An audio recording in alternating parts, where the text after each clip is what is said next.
치아가 시린 것은 사실 너무나도 자연스러운 현상입니다. 찬물을 먹거나 아이스크림을 먹을 때 건강한 치아가 시리지 않는다면 그게 더 이상한 상태일 가능성이 높습니다. 적당한 치아의 시림은 자연스러운 현상이라고 할 수 있는데요. 그렇다면 왜 이렇게 치아가 시리다고 하는 환자분들이 많은 것일까요? 이는 정상적으로 시린 것보다 더 시린 느낌이 들면 사람들이 시리다고 하는 것입니다. 과거 느꼈던 시린 느낌보다 훨씬 더 심한 시린 증상, 심한 경우에는 참기가 힘들 정도의 시린 느낌이 든다면 이는 치아에 문제가 있을 수 있습니다. 치아가 시린 이유는 여러 가지가 있을 수 있지만 대표적인 원인 중 하나인 치경부 마모증에 대해서 오늘 간단하게 설명을 해보려고 합니다. 네, 안녕하세요. 치과 알려주는 남자입니다. 치아가 시리다는 표현 다들 한 번쯤은 들어보셨거나 한 번쯤은 해보셨을 거예요. 치아가 시린 것은 사실 너무나도 자연스러운 현상입니다. 찬물을 먹거나 아이스크림을 먹을 때 건강한 치아가 시리지 않는다면 그게 더 이상한 상태일 가능성이 높습니다. 적당한 치아의 시림은 자연스러운 현상이라고 할 수 있는데요. 치아에는 치수라는 안쪽 구조물이 있잖아요. 이 치수에는 신경이나 혈관 같은 구조물이 있습니다. 우리가 치아가 살아있냐 죽어있냐를 보는 방법은 다양하게 있지만 그중 가장 대표적인 검사가 아이스 테스트입니다. 이 아이스 테스트는 치수 조직이 살아있음을 알게 해주는 아주 대표적인 방법 중 하나인데요. 만약 이 차가움에 반응하지 않는 치아라면 신경이 죽은 치아로 판단할 수 있습니다. 이는 진단 시에 실제로 많이 사용되기도 하고 매우 정확한 진단 방법으로 알려져 있는데요. 즉 차가운 것에 반응하는 치아는 매우 정상적인 상태입니다. 그렇다면 왜 이렇게 치아가 시리다고 하는 환자분들이 많은 것일까요? 이는 정상적으로 시린 것보다 더 시린 느낌이 들면 사람들이 시리다고 하는 것입니다. 과거 느꼈던 시린 느낌보다 훨씬 더 심한 시린 증상, 심한 경우에는 참기가 힘들 정도의 시린 느낌이 든다면 이는 치아에 문제가 있을 수 있습니다. 치아가 시린 이유는 여러 가지가 있을 수 있지만 대표적인 원인 중 하나인 치경부 마모증에 대해서 오늘 간단하게 설명을 해보려고 합니다.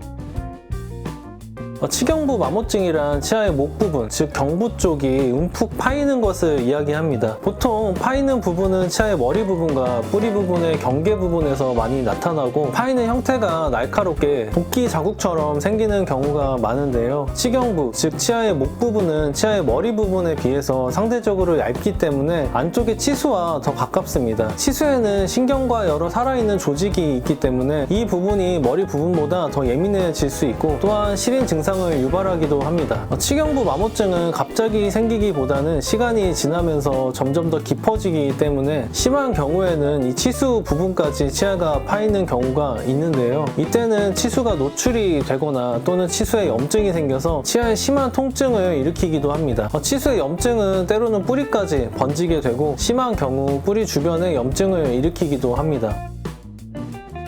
사실 치과에 오는 50대 이상의 환자분들 중 대부분이 이 치경부 마모증을 갖고 있다고 볼 수 있을 정도로 한국인 기준이라면 누구나 하나 이상은 갖고 계시다고 볼 수 있습니다. 이렇게 치경부 마모증이 잘 생기는 이유는 뭘까요? 어떤 것이 이 치경부 마모증을 일으키는 것일까요? 치경부 마모증이 생기는 원인은 복합적이라고 알려져 있습니다. 가장 흔하게 알려진 원인은 잘못된 칫솔질 습관인데요. 너무 뻣뻣한 칫솔물을 사용해서 좌우로 강한 칫솔질을 하는 것이 치경부 마모증을 일으킨다고 알려져 있습니다. 하지만 실제로 치과에서 환자분들을 보면서 느낀 점은 단순히 칫솔질을 잘못한다고 생기기에는 정말 대부분의 환자분들이 치경부 마모증을 갖고 있습니다. 빠르면 20대 분들도 치아 몇 개의 치경부 마모증이 생기는 경우가 많고 5, 60대 분들은 아까 말씀드렸다시피 대부분의 분들이 치경부 마모증을 갖고 있습니다. 치경부 마모증의 사실 가장 큰 이유는 치아끼리 맞닿는 힘인데요. 음식을 먹거나 침을 삼킬 때 위아래 치아가 닿는 힘 자체가 이 치경부 마모증을 일으킨다는 것입니다. 근데 우리가 음식을 먹거나 침을 삼키는 것은 사실 살면서 안 할 수가 없는 자연스러운 과정이기 때문에 치경부 마모증은 어떻게 보면 정상적인 노화 과정이라고도 볼 수 있는데요. 턱 근육이 발달해서 저장력이 센 분들이나 단단한 음식을 자주 드시는 경우 또한 습관적으로 이를 물거나 이갈이가 있으신 분들에게는 치아가 맞닿는 힘이 다른 사람보다 과도하게 작용 발동하기 때문에 더 이른 나이에 치경부 마모증이 생기기도 합니다. 이렇게 구강내 안 좋은 습관이 있으신 분들은 치경부 마모증이 너무 심하게 일어나기 때문에 전반적인 시린 증상을 호소하십니다. 즉 치경부 마모증은 치아를 사용하면서 생기는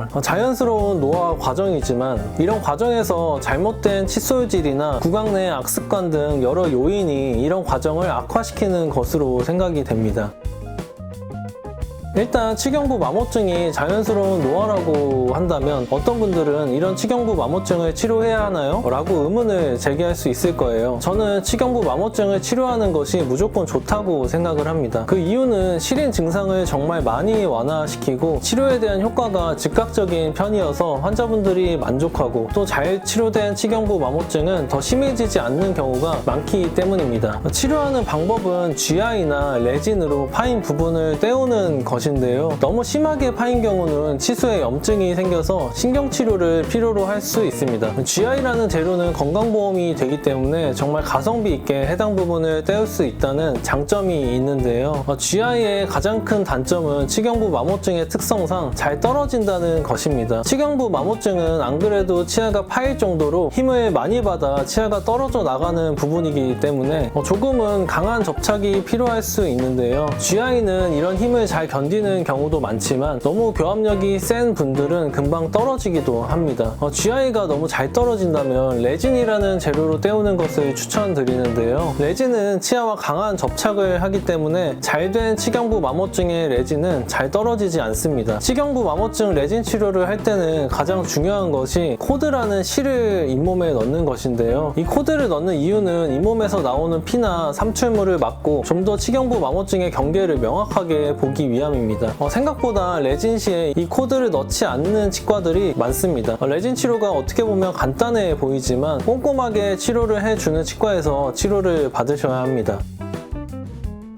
치경부 마모증은 어떻게 보면 치아를 사용하면서 자연스럽게 생기는 노화 현상이지만 이런 노화 과정을 최대한 늦추는 방법은 분명 있습니다. 만약 양치를 너무 세게 좌우로 닦는다면 양치 방법을 바꾸는 것도 큰 도움이 될 수 있습니다. 칫솔 역시 미세모로 부드러운 칫솔을 사용하시면서 올바른 양치법으로 양치질을 한다면 치아가 파이는 것을 최소화할 수 있습니다. 또한 만약 이갈이가 있거나 이를 무는 등 구강 내 안 좋은 습관들이 있다면 치아에 최대한 힘이 덜 가해지도록 이갈이 장치를 하는 것이 좋은데요. 이갈이 장치는 단순히 이갈이만을 막는 것이 아니라 이갈이로 인한 치아에 안 좋은 영향을 최소화하기 때문에 정말 좋은 예방법이라고 생각이 됩니다. 오늘은 치경부 마모증이 무엇인지에 대해서 간단하게 살펴보고 치경부 마모증의 원인, 치료법, 예방법까지 간단하게 살펴봤는데요. 혹시 치아가 너무 시리다고 생각이 드시면 거울을 보시면서 치아와 잇몸 사이가 파여 있나 한번 확인을 해보시고 만약 파여 있다면 치과에 가셔서 한번 검사를 해보시는 것을 추천드립니다. 그럼 저는 다음에 더 유익한 정보로 찾아올게요. 감사합니다.